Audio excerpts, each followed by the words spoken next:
Katika kipindi ambacho mambo hayaendi sawa ndani ya kikosi cha Real Madrid, ripoti mbalimbali sasa zinaeleza kuhusu migogoro mikubwa inayodaiwa kutokea ndani ya chumba cha kubadili mavazi na kwenye uwanja wa mazoezi Valdebebas cha mabingwa hawa wa Uhispania. Kisa cha kwanza kinamhusu beki wa katikati Antonio Rudiger na beki wa kushoto Alvaro Carreras. Kwa mujibu wa ripoti, tukio hilo lilitokea mwezi Februari mwaka 2026 baada ya chakula cha pamoja na timu. Inaelezwa kuwa Rudiger alikuwa amekasirishwa na kile alichodai kuwa ni kiwango kidogo cha kujituma kutoka kwa baadhi ya wachezaji wachanga ndani ya kikosi hicho.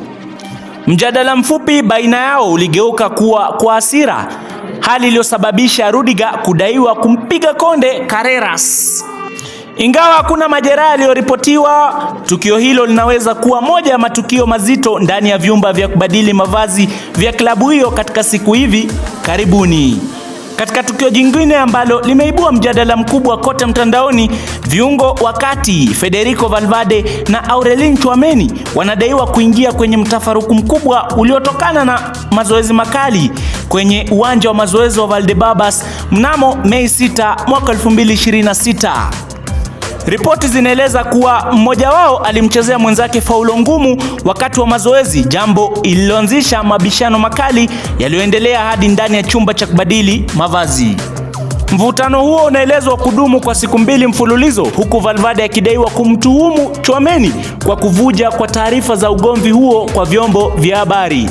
Vyanzo mbalimbali vinaeleza kuwa licha ya baadhi ya wachezaji kujaribu kutuliza hali, mabishano haya yaliendelea hadi kuzuka kwa ugomvi wa kimwili.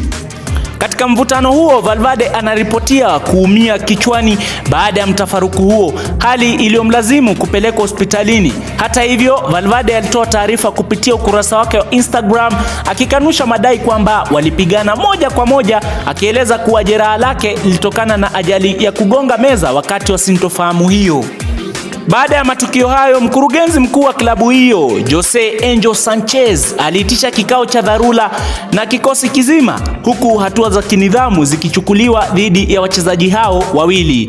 Yote haya yanajiri wakati Real Madrid wakiwa nyuma kwa alama 11 dhidi ya vinara wa La Liga FC Barcelona, na katika UEFA Champions League waliondolewa katika robo finali, na huenda huu kama msimu wa pili mfululizo kuondoka mkono mtupu bila kulibeba taji lolote.